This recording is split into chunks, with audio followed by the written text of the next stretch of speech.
Hi everyone, I'm Broseph, a Challenger NA player, and in this video, I'm going to teach you how to scout and figure out what comps people will play. This guide will be broken up into 4 parts, which you can follow along the video progress bar. The first part is going to explain why you should be scouting and figuring out what comps people will play in your games. Secondly, is going to explain how, based on the items that people made and have, how you can figure out what comps they will play. Thirdly, we're going to explain based on the units, how you can figure out what comps people will play. And fourthly, we're going to go over a real game example and apply the skills we learned in this video. The main reason you want to scout and figure out what comps people are going to play very early into the game is to be able to play your comp uncontested. In a meta where we mostly rely on 4 cost 2 stars, it is very important that you're able to get that 4 cost 2 star very quickly. The 4 cost pool has 12 of each unit. So being contested means that people are going to hold 3, and if 2 people contest, 2 people are going to hold 6, and thus being contested can make it 50% to 200% more costly to be able to get your units. In the meta where you need 2-star Olaf, 2-star Trin, 2-star Kale, etc. to be powerful, especially on stage 5 forward, being able to actually 2-star it is really important for being able to top 4 in your game. The base chance of seeing any specific 4-cost unit at level 8 is 10% per shop. So on average, you'll need to see 30 shops to be able to 2-star your 4-cost. Playing uncontested can help you come back from poor early econ, an early health deficit, and help you top 4 in more of your games.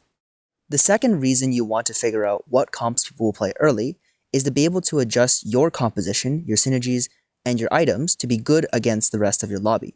So for example, prioritizing Morellos or Sunfires against Slayers and Siphoners, if you figure out that's what a lot of the lobby is going.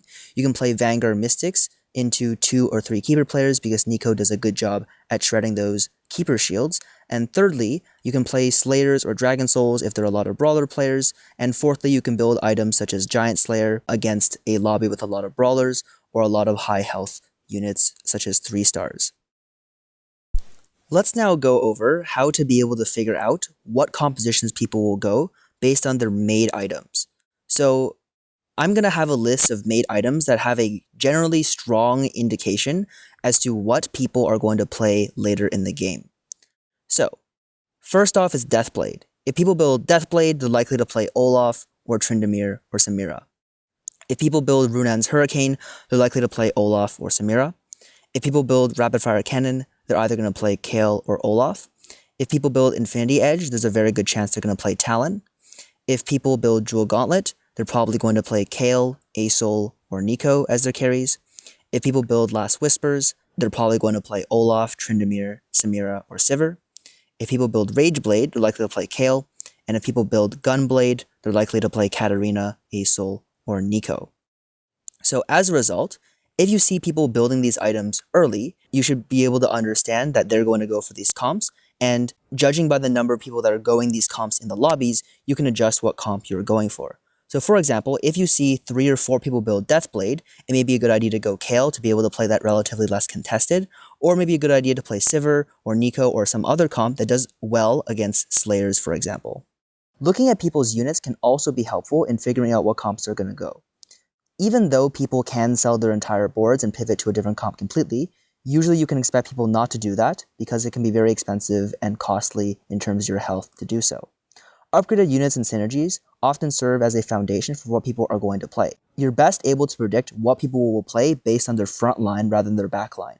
Even though units are less of an indication of what they're going to play compared to made items, it can be useful in conjunction with item information.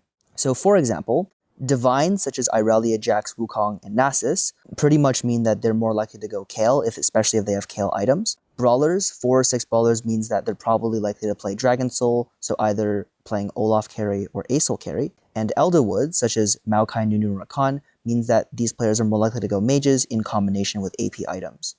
Now let's apply the information in this video to a real Challenger game that I played very recently. This board right here is what this person was playing on 2-6, and they have made a Runan's Hurricane already, have a sword, and have components for a Chalice of Power. So from this position, they're likely to play Slayers because they've already made the Runan's Hurricane, and if they wanted to play Nidalee carry, which is possible but not very strong, they would have already made the Shojins to complement the Nidalee.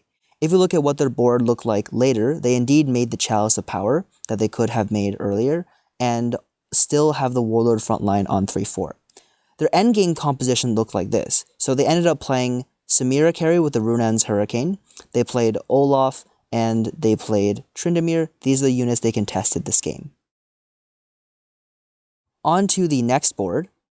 This person on 2-6 had a Deathblade and had a Morellonomicon. Having this Deathblade is a very good indication that they're going to be playing some kind of Slayer's comp. They would either be playing Tryndamere, Olaf, or Samira as they moved later into the game. Their board on 3-4 looked rather similar, and still from this point you would assume that they'd be going Slayers.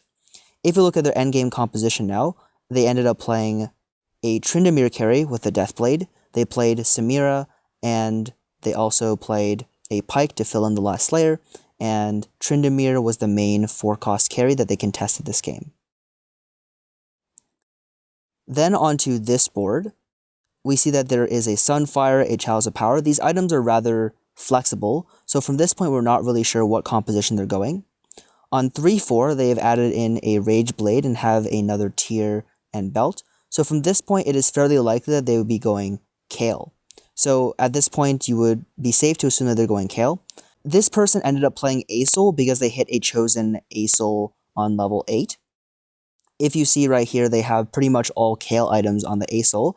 They end up placing decently, so this strategy doesn't always work because people sometimes are going to go off their game plan, but it's pretty clear that this person's game plan was to play Kale from the very beginning.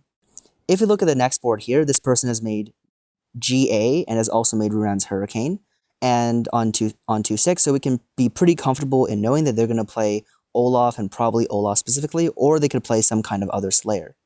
Their board on 3-4 looked rather similar, except now with a Callista holding the unit, holding the item. And their endgame composition included the Olaf with the items we talked about, and also a Samira. On to the next board, we can see that this person made a Last Whispers and a Hand of Justice. So it is very likely that this person is going to be playing either Sivir or some kind of Slayer composition. Later on 3-4, they have made a Runan, so at this point it looks very likely that they're going to be playing some kind of Slayer. So this person ended up placing 6th in the game because their early items ended up having no use to them. They ended up finding a chosen Kale and playing Kale carry, but they didn't have the sufficient items to be able to play it. So even if they don't play the comp that you expected them to, you will probably be able to beat them if you, in this case, play Kale, because their items are very suboptimal for playing that composition. With this board, on 2-6, it's very difficult to tell what they're going to play. On 3-4, however, this person has a Sivir and has a Last Whispers. Given that they already have the Sivir and already have 2 Vanguards for the front line, it's likely that they're either going to stick with the Sivir or they're going to play a Slayer's composition. However, given that they've made Rabadons already, they're probably going to stick with this Teemo chosen and continue to play Teemo along with this Sivir, so it is very likely they're going to play a Sivir comp from this spot.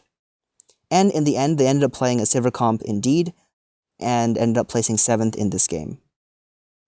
And lastly, on 2-6, it's difficult to tell what they're going to play. They do have a bow, so that opens up some options. On 3-4, they've made a Last Whispers, so you can assume they're going to play some kind of Sivir comp or some kind of Slayer's comp. In the end, they tried to go for a 6 Slayer's comp. They ended up contesting Tryndamere and Olaf, which made it difficult to get either of these units. So both the Tryndamere and Olaf players all had a difficult time 2-starring them and lost a lot of health as a result. So what should you take away from this analysis right here? So if we go back and observe what people's boards look like at this point, we thought there was probably 1 Sivir player, probably 3 Slayers players, and then there was probably 1 person that was going for Kale. So there was 1 person that didn't look like they were going for Kale and played for Kale. I believe that player was...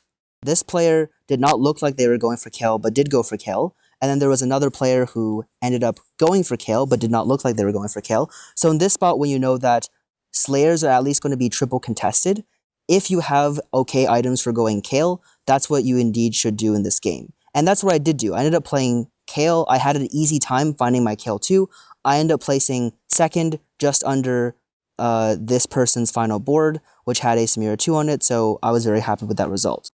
In conclusion, take a good look and scout at your games, especially on late stage 2, to see what items people have made. Take a note as to what 4-cost chosens are going to be contested or what 4-cost carries will be contested, and then try to play around that accordingly. Try to play something that is uncontested, such as Kale in that game, or play Slayers if Kale is mostly contested, or play some kind of other carry such as Vanguard Mystics or Aesol if those compositions aren't contested either.